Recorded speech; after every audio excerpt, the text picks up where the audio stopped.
How do you grow a flower that grows in the dark? You use a light bulb.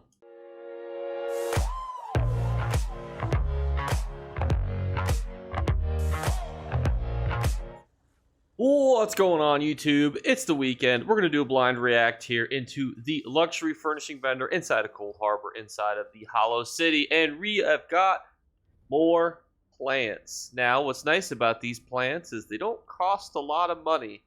And the reason we talk about these is obviously if you want them for yourself, you don't really need my opinion, but sometimes it's pretty nice to know if some of these have any decent resale value. Now, I do really like these big mushrooms.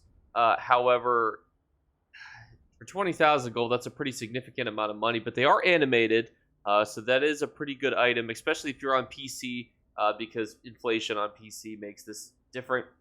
For example, an Xbox 20,000 gold versus a PC 20,000 gold is very different, but for 2,000 gold, some of these are pretty decent pickups, I would say. Nothing super exciting, but if you're into the plant theme and you're trying to decorate your house for specific contests and you maybe want to invest in these mushrooms, I certainly think it's pretty decent to do so. And before we jump into the second weekend vendor, this is just a quick reminder that we are so close to 15,000 subscribers. If you would not mind to hit the subscribe button, it would mean the world to me. And so starting us off, we have the Gourmand set. Now, for those of you who don't know, I love the Gourmand set. I've talked about it quite a bit on the channel before. It's one of the easiest sets to sell. It's from Galen. It's a newer set. It actually is pretty OP. It gives you 13% extra crit damage and crit healing when you use a buff food, which is pretty much all of the good ones. So it's a great set to sell. And if you're on console, I recommend buying it with AP to sell if you're looking to make profit. If you're using it, obviously, for yourself, whichever your preference is, gold or AP. If you're on PC, you can buy it with either or, but your profit margins are usually a little bit higher if you buy it with gold. Next up, from the Blessed Crucible, we have the Nicholas set, which really just sounds like some guy was like, yeah, here's the Nick set, here's the John set. It's a very interesting set name.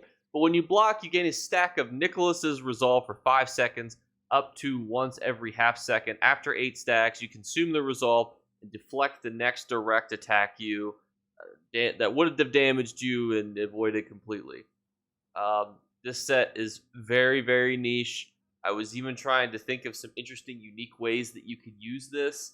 I know that previously people used to use this against big Zergs of people, but currently I don't know really what the main utilization for this set would be. And it is a dungeon set, so you cannot resell it. Next up, we have a support set, Combat Physician. When you critically heal yourself or an ally, you grant a target a damage shield. Which is not too bad. However, it does come from a dungeon. It's going to come from Wayrest Sewers, which means you're not going to be able to resell this item.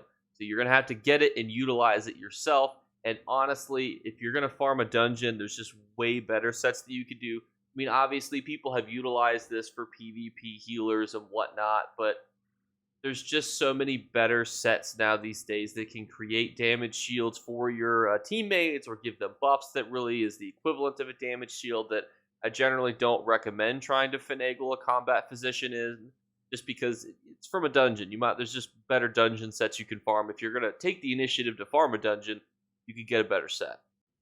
Next up, we have the Systries Amulet. When you bash an enemy, place a Styries Cowl on them for 15 seconds, and then when they're hit by a light attack, they take an additional 2,210 frost damage.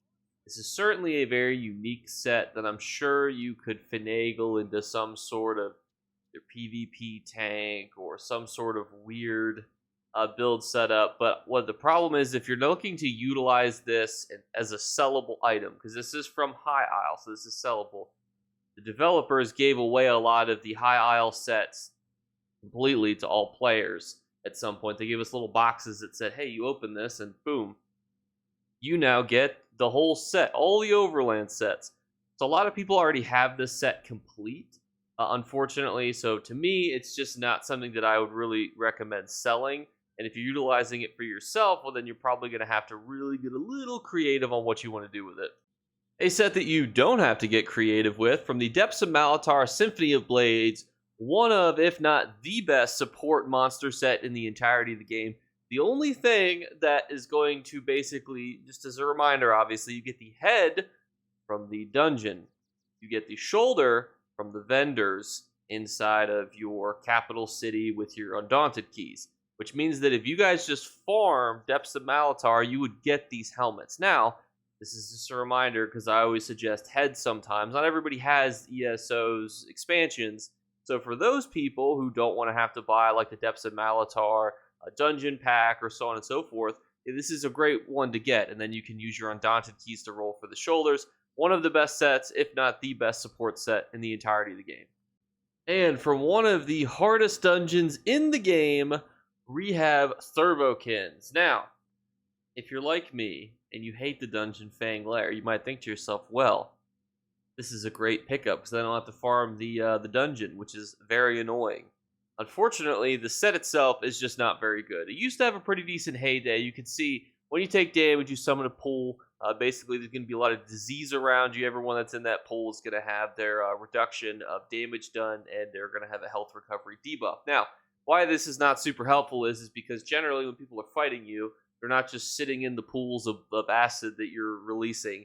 And also, from a PvE perspective, yes, the damage reduction can be helpful in niche circumstances, but you're generally also not worried about health recovery of a boss or of PvE content in general. So overall, it's just not a very good set. But Fang Lair is still pretty commendable if you guys can complete it. I did the hard mode and it was absolutely horrible. I felt like at the end where it was all the things coming from the different corners, it was just the most chaotic hard mode that I'd ever done up until that point. So from a memory perspective, I still have one of those helmets in my house. But let me know what you guys thought in the comments below. We are still doing giveaway drawings. This month we have 3. We're doing 1 random comment, 1 random subscriber, and I'm going to flash a word across a random video. And if you were the first person to comment that word in the comments below, you're going to win. So thank you guys so much again for watching. It's been a very fun video, fun week for us, and exciting videos coming up. We actually also have an update to the crown situation, so that's going to be exciting to talk about. So that video will be coming out here soon, as well as the mid-game player guide, which is really going to be a guide on how to really start getting into the ESO endgame, and also what content, how to really start mid-maxing yourself based on the types of things and content that you want to do, how we can get you to that point where you can get into the end game that you want to get into, whether it's PvE, PvP, solo, 4-man trials, housing, social end game, anything you want to get into, we're going to talk about in that video. So I want to thank you guys so much again for watching, and I'll catch you guys later. Bye, guys. You better remember to like and subscribe to Jake Clips. Or you should. I might have to pluck your eyes if you don't. Or, better yet, I'll skip rope with your entrails. Do it now. Subscribe. Ta-ta. Off with you. So I found out something devastating recently. The biggest devastating news that I have is that comments no longer assist in the YouTube algorithm.